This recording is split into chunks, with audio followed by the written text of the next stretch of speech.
About a year ago, on Halloween, I uploaded this video. So my friend Violet Mears, they did some work on this video game. It's like a Backrooms video game. It was my first Let's Play. The game was the Backrooms. I just decided to play it for Halloween. The story went that it was sent to me by the people who created the game, one of which was my friend Violet Mears. Hey, so me and Johnny made this video a while ago, last October. And so after I made the video, lots of people liked it. And it kind of blew up a little bit. Not too big, but it got some attention. And I know there's lots of questions. Here's the thing though. So let me explain. It's fake. It's fake. We had created the whole thing as just a fun little thing. Little did we know, people were really interested in our idea, in our project. This is the story behind it.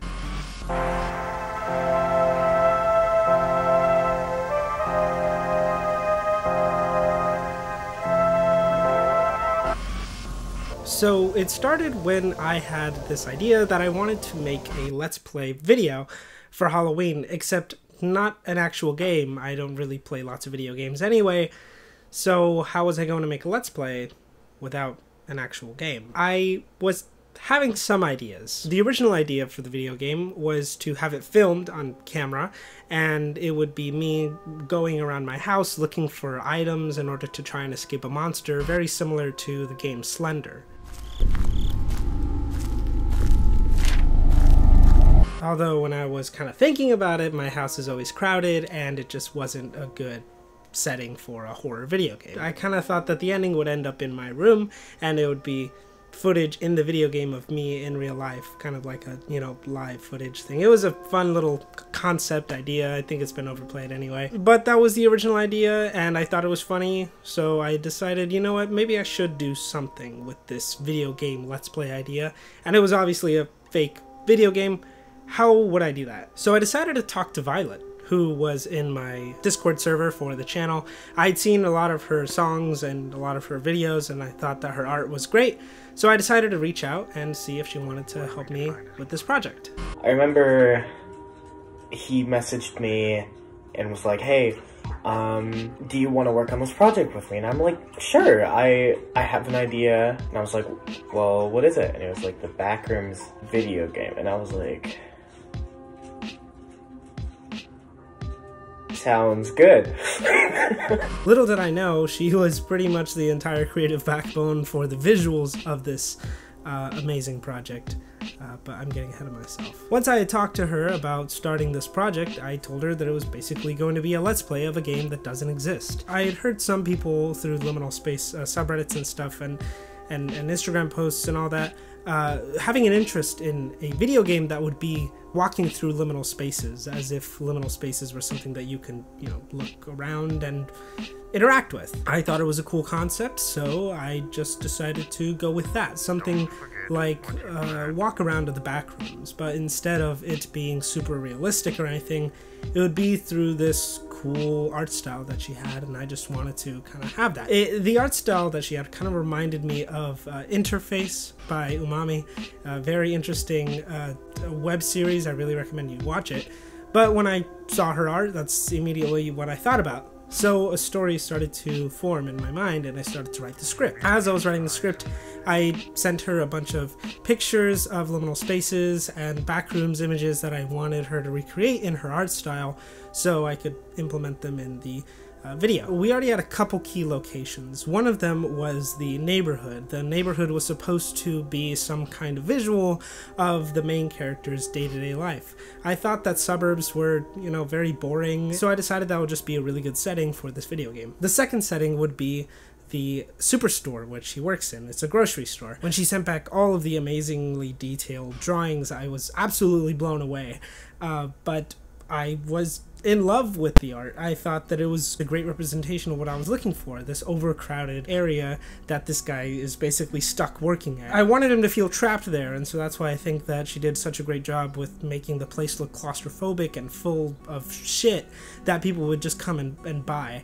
And then him being an underpaid teenager, is just surrounded by the things that, you know, are constantly trying to be consumed by people. I thought that him being surrounded by capitalism was just a way to make him feel more oppressed. I think she did a great job with that. And then the third location, of course, being the Backrooms. I also wanted the Backrooms to metaphorically be like his own mind. That's why a lot of like the narrative and stuff stops just being about like the description of the murders of these monsters, but instead starts becoming more of a kind of echo chamber of his negative thoughts. I just thought that was a pretty creative way of looking at the Backrooms. You know, the Backrooms is scary not just because it's just this endless tunnel system of rooms and rooms and rooms, but it's also a place where you're just alone with your thoughts, and I just wanted to reflect that very well.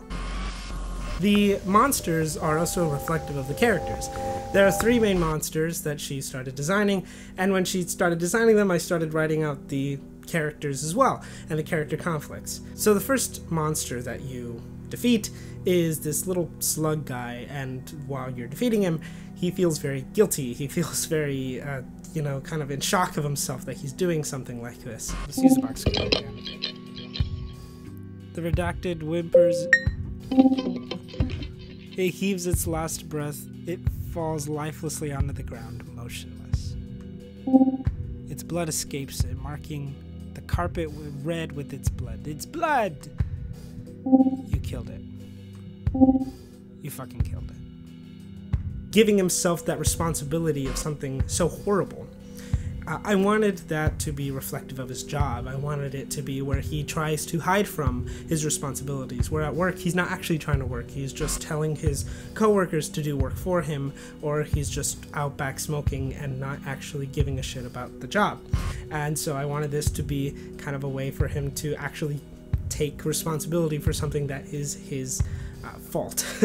And talking about him being at fault, I wanted the second monster to be him and only his fault. I wanted it to be his and only his fault. I wanted it to be something where he was basically just hating himself, where the self-hatred of himself just like became something that he was killing the monster with. The monster wasn't just a monster, it also looked like him. It looked like what he saw himself as, and I wanted that to be a reflection of his relationship with one of the characters. Cries in anguish. It has fear in its eyes.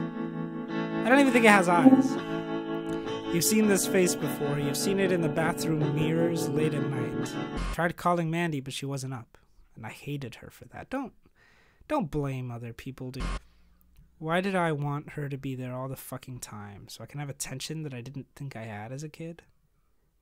And I wanted the third monster, the very lanky, tall, very childish-looking thing, to be representative of his dad, who was abusive and who also died in a car accident.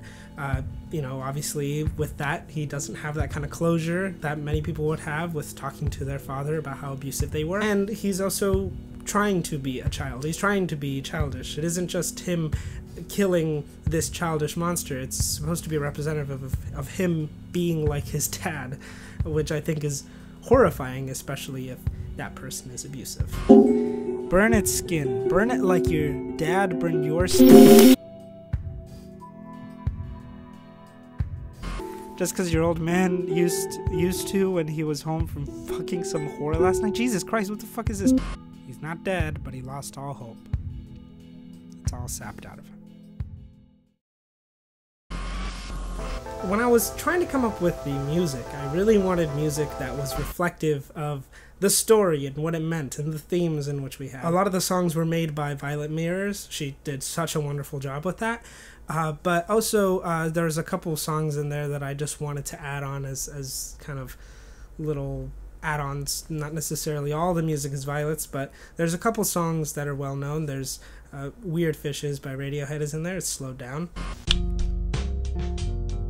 That was what made Mandy mad at me. Oh.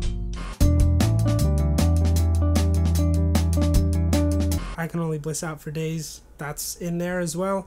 It's also slowed down. I thought that it sounded very much like a supermarket, very 70s-ish, which is kind of where the story takes place in like the late 70s, early 80s. I'm just glad that we're getting paid overtime. Why is the supermarket staying open past midnight anyway? But I think that Violet did such an amazing job of making this dissonance where you feel connected with the character and you feel connected with his feelings, but you feel disconnected from where you are in your location. And so I think that the, you know, very soft guitar strings, but like very edited and very kind of distorted, was really good. And I think that she did a great job with that. I hate it here. Yeah, you owe me bells. I wish I could.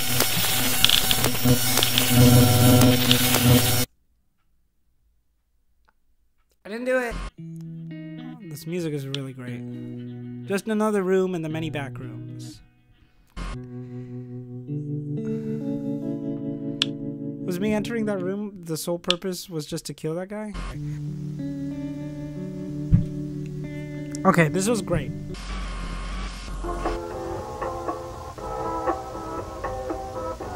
When it came to actually animating the video game, it was very difficult because every little aspect of it, every line of text, every little square, every item that is interacted with, every monster that's in the backrooms was all made by hand and then all animated on Canva, basically frame by frame. So every frame that you see that something is moving was all basically just a still image. And so when I was editing it, I just put the music in, I put the sound effects in, and the sound effects were just some generic sound effects or whatever. And I put some like VHS filters over it and whatnot, basically just to make it look like a video game as much as possible. A lot of like my kind of inspiration for what the video game should look like came from a post that Violet also sent me that they made with their friends. This is it. It looks very similar to the video game that we ended up making.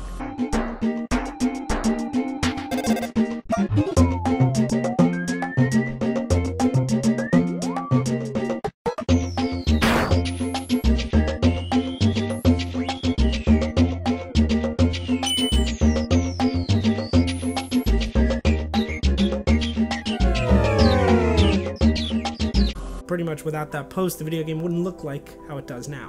At the time, I was still using my phone. Everything, all the graphics, every like sprite you see, and the inventory and like all of that was completely done on Autodesk and Opacity, and I kind of traced over some images that he sent me. I ended up doing about, I don't know, like 20 images for that. I feel really good about it. I was really proud of it at the time. But I do remember spending October just working on that, working on school, working on that, working on school, working on that, and honestly, it was really fun, and it was colorful, and I got to learn a lot more things about technology and art and editing and story writing because of this experience. Also with that, a lot of the credits in the end of the video game are just fake names, but a lot of the names were reused from Cape Lock, which is my fiction podcast that I ended up making. If you would listen to it, you could probably see some of the names, probably make sense. But then once that was all done, I just recorded my reaction to the video as if I was playing the game, and then I edited it and I uploaded it on Halloween. After that, lots of people went crazy.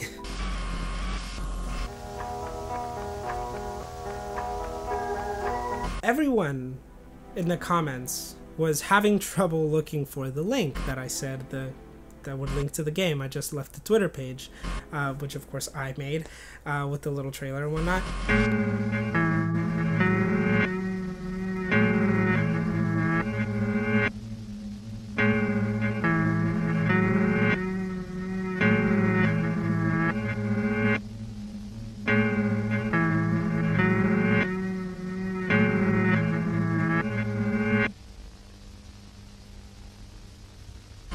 But yeah, no, of course the game doesn't exist. Nobody could download this game because, you know, it's just a fake thing that my friend and I did. But so many people were adamantly looking for it to the point where they DM'd Violet. Many people DM'd Violet, and they also commented on my videos and DM'd me as well, saying that they were having trouble looking for the link for this video game. I was just appalled. I didn't think that people would actually think it was real, but they did. And I thought that this video would probably get 1,000 views, which is what I usually got, but it got about 6 times as much, almost 7 times as much, and I almost have 6.8 thousand views on there right now, which is insane. But almost everyone thought that the game was real. Almost everyone thought that I was actually interacting with it, which is, I guess, a success. That's what I wanted.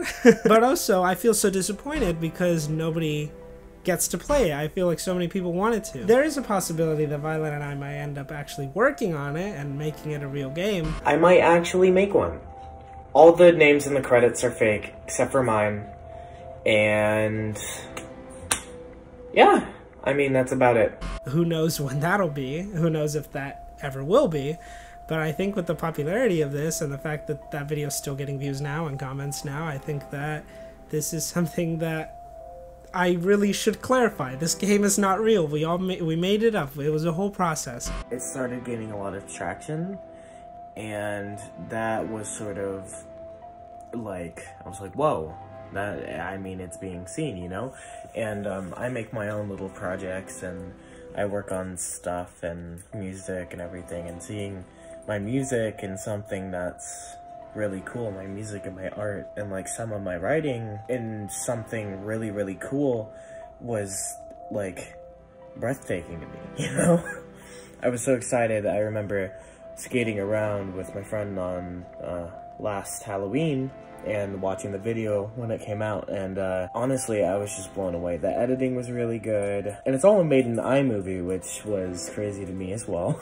I was just super happy with it, and I still am. I mean, when I look at it, I'm like, I feel nothing but pride in that. And Johnny did so much, like so much of the writing, like all of it, and we both sort of collaborated on that, and he gave me tips on what to do, images to draw and all that, and I was just like, man, you know, this is something I'd never really done and taken seriously before, because I'm not very good at holding projects. One of the more recent things I made, 7, was sort of a continuation on the ideas of the Backrooms game, where it's this game that it's like a point and click, and I don't know, I just thought it was neat, and yeah, I don't know, that entire experience just made me really want to make more, and it gave me the push I needed to make the things that I want to, like, learn and want to do today. Thank you, Johnny, for all of that, and if I ever get the time, I'll probably put it together, if I feel like it, you know? Actually make something that works, probably with not as many endings, sorry. Maybe you can actually interact with it and play with it, and like, it's a real thing, you know? But yeah, that's all. Thank you. That's how I enjoyed my Halloween last year, with many people falling for something that I didn't really mean to be a trick. But if you're really interested in this becoming a video game, let me know and we'll work on it.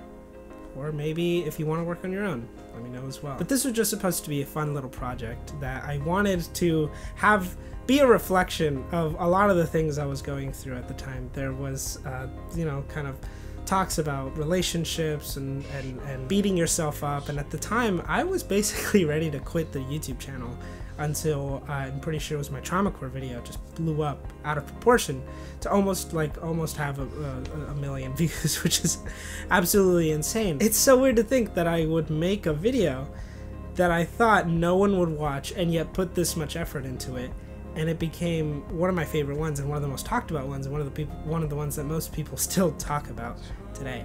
It's crazy, but it's hard work, and I'm glad that we made it, and I'm glad that you watched it, and I'm glad that you're watching now. And I'm sorry that if you're disappointed that it's not real, but I appreciate you watching it and wanting to interact with our art, and you know, hopefully we did a good job of making it convincing. I just wanted to clear that up this Halloween, since it had been a whole year since that video came out. I hope you guys are enjoying it. I am. You know, go out there, dress up, trick or treat, whatever. Just make sure to enjoy this Halloween. Bye.